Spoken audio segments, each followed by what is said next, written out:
Hey everybody, it's Jason with Parallel Reality coming back with you today with something different than usual, but got to mix it up every so often.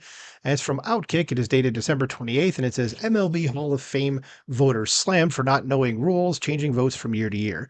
Yeah, so one of the things as a baseball fan until just the last couple of years when I've pretty much ignored all sports, is the Hall of Fame. And the Hall of Fame, some of the voters are just idiots. Some of them do stupid shit like what we're going to go over on here. Some of them also don't like to vote for people like on the first ballot because like, oh hey, well, some other player did get it on the first ballot, so this guy shouldn't either, even though it's like, is that person gonna somehow, like, they're not a Hall of Famer now, but they are next year, even though they didn't play, nothing happened?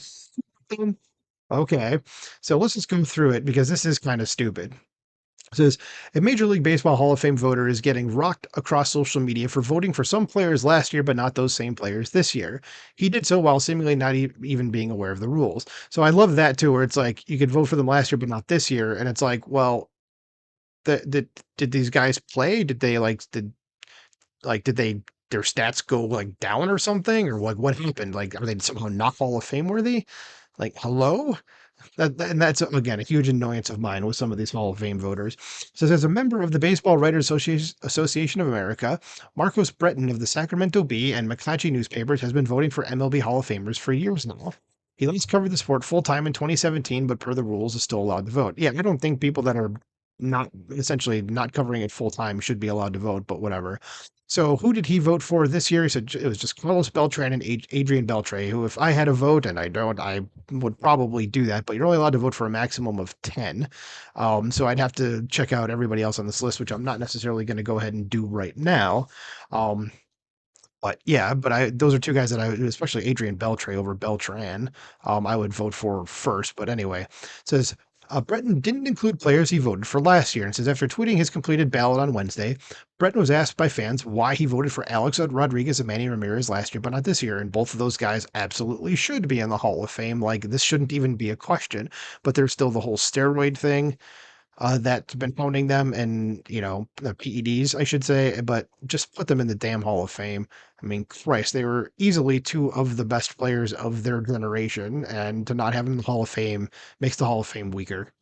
It says the decision was especially curious considering nothing has changed with the two players. It's not like there have been any new steroid or PED allegations against them, right? Like, they're just doing their own thing. So it appears Breton just didn't want to vote for them. Yes, because suddenly this year it's like, I don't feel like it. Last year, yeah, they were totally Hall of Fame worthy. This year, I just don't feel like putting them on the ballot anymore. It's gonna happen. I just don't want to put them on there.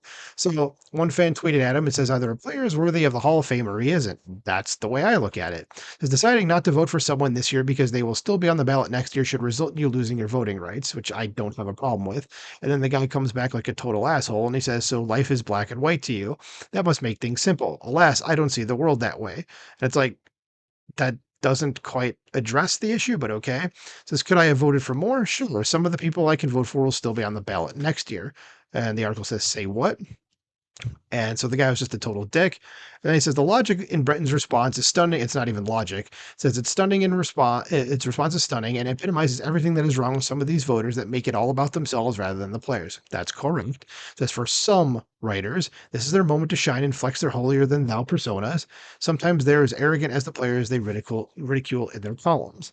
So let's just imagine that A-Rod was right on the cusp of getting into the Hall. But Breton and maybe two or three other writers all had the same mentality that, oh, he's not getting in anyway, so why should I do my due diligence and vote for him? What happens if, because of that thinking, a player was left out of the Hall, which I'm sure has happened or is going to happen? Says it would be an absolute disgrace and would clearly lack journalistic integrity. Says fans realize that players work their entire lives to make it to the Hall of Fame. They take it seriously, even if some of the voters don't, which leads me to the next thing Breton did, which is Gary Sheffield, who I believe should be in the Hall of Fame as well. So when asked why he didn't vote for Gary Sheffield, Breton said that he could still vote for him next year because that's the beauty of 10 years of eligibility. Except there's a problem here, is that this year was Sheffield's last year of eligibility. This next year would be his 11th, and thus he's off the ballot. So the guy, as it said in the heading, the headline, he doesn't even know his own rules. Okay. Tim says, fantastic job, and this is why baseball fans drink, and along with saying the Dodgers drop over $1 billion on two players, but that's for a different day. Yep, that's not this article. So Outkick asked Gary Sheffield's son, Gary Jr., who I think actually did used to work at Outkick at the beginning of the website, said about Marcos's response regarding his father's eligibility. Says, obviously, it's less than ideal seeing voters go against players we know are deserving, and especially when I see an empty box next to my dad's name. But to see a writer offer an explanation that is factually untrue is a hard pill to swallow, Chef Jr. began. Says, hopefully this situation doesn't come back to bite my dad in the long run, and at the very least, this situation should bring a much needed conversation for the Baseball Hall of Fame to revamp their voting process, and it's broken, and he is 100% right about that. So there's one thing to evolve your opinion. That's just human nature and can actually be a healthy thing. And to be fair, baseball writers in particular have had to deal with the changing of the game and the complications regarding the steroid era. And my opinion used to be kind of harsh about that, but now I'm just like, just put everybody in. Who cares? I mean, there's people in the Hall of Fame that have done worse things. Okay, just go look up some of the players and like, yeah, and plus it's like they're trying to hold certain people down for cheating. There's how many guys that uh or how many guys what's it called that we don't know were actually cheating. Okay, and they try to say it's just the hitters. Well, no, we know there were pitchers too. So like, unless you're just going to keep everybody from that era out, which is dumb, like you can't just pick and choose. Okay, says if voters don't want to vote any of the admitted steroid users into the hall, that is certainly their right. And what does this thing say? This link it says Mark McGuire goes on F-bomb rant that despite steroids, baseball was hard work. No, I have no doubt that it was hard work. But I personally have also said since it was even a thing, since Mark McGuire's eligibility came up, that he's not a Hall of Famer. I just don't believe that he is. All the guy did in his career really was hit a lot of home runs. Like he was a one-tool player. That's what he became, I should say. So I just don't think Mark McGuire's a Hall of Famer myself. There's others, however, like longtime columnist Kevin Kernan of Ball9.com, which I've never heard of, said that he has come around in the steroid use and puts the blame with MLB. The situations arrive where you may change your vote, perhaps through more research or just a change of heart. I used to not vote for the steroid guys, but changed because my attitude became I'm off the wall. Baseball should have done a better job protecting the game, so it is on the field that counts for me. And I don't have a problem with that line of thinking. But yeah, again, I still think everybody from the steroid era should be in that deserves to be in. It says regarding the raw deal that some voters may get because of some of their colleagues questioning voting decisions, Kernan said that it all comes down to doing what you're supposed to do. Voting for the Baseball Hall of Fame is a privilege, and the baseball writers baseball writers I know take it extremely seriously. You do need to know whether or when players come off the ballot. Like Bill Belichick famously said, do your job. So Kernan said that he covered Sheffield for years during his playing days and will be voting for him. Okay, he should be, because Gary Sheffield, I think, should be in the Hall of Fame. Says the solution says the voting process is never going to be completely fail-proof when humans are involved, but what can be done to at least make it sensible? And the author is former Oakland A's All-Star pitcher Mark Mulder, his opinion on some media members making it about themselves and taking out their grudges on players they don't like, be it in baseball or other sports like the NFL.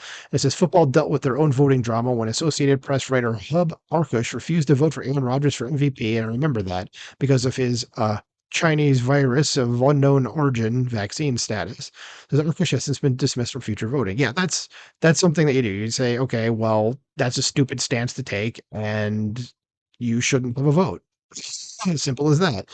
So Mark Mulder said, whether Barry Bonds did steroids or not, he's still one of the greatest players in the game. And yeah, Bonds is who I've been thinking about this whole time. And I believe he did. In fact, I've read the Jeff Pearlman book about that, and it's pretty damn convincing that he did. But again, I still think Barry Bonds should be in the Hall of Fame.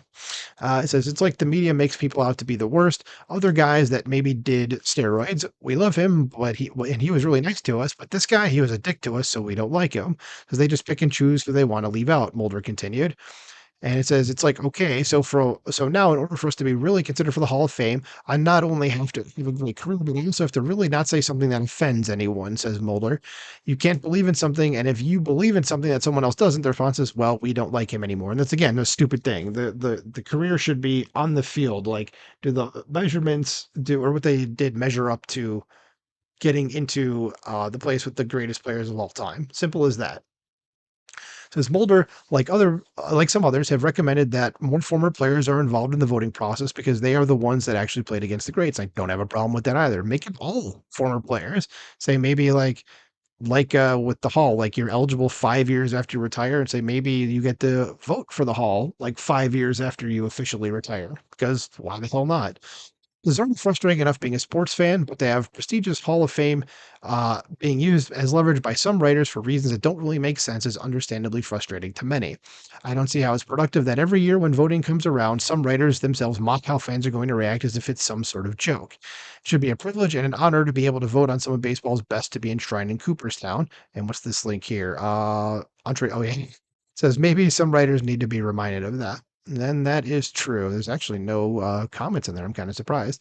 But yeah, yeah, I think this guy, this writer here, was his name? Marcus Breton is an idiot, doesn't know his own rules. Here's the ballot again. In fact, now that I'm kind of looking at it, there's definitely not maybe 10 people I've put in. Let's see here. I'm just going to try to do this really quick. Say 10 at the most. Let's say we start with the same two as here. So that's two. I put Helton in as three. Andrew Jones is four. Probably Joe Mauer is five. Manny is six. Alex is seven. Sheffield is eight. Billy Wagner's nine. Yeah, probably maybe Omar Vizquel is 10. Um, yeah. Did I say Pettit? If not, I'd probably, I mean, if I have 11, I'd have to leave someone off. But yeah, that's kind of what I'd go with. But yeah, that's just me. Anyway, let me know what you think about this. Do you think the Hall of Fame needs to change? What do you suggest? Let me know in the comments below. Like, share, subscribe, and I'll talk to you soon. Bye.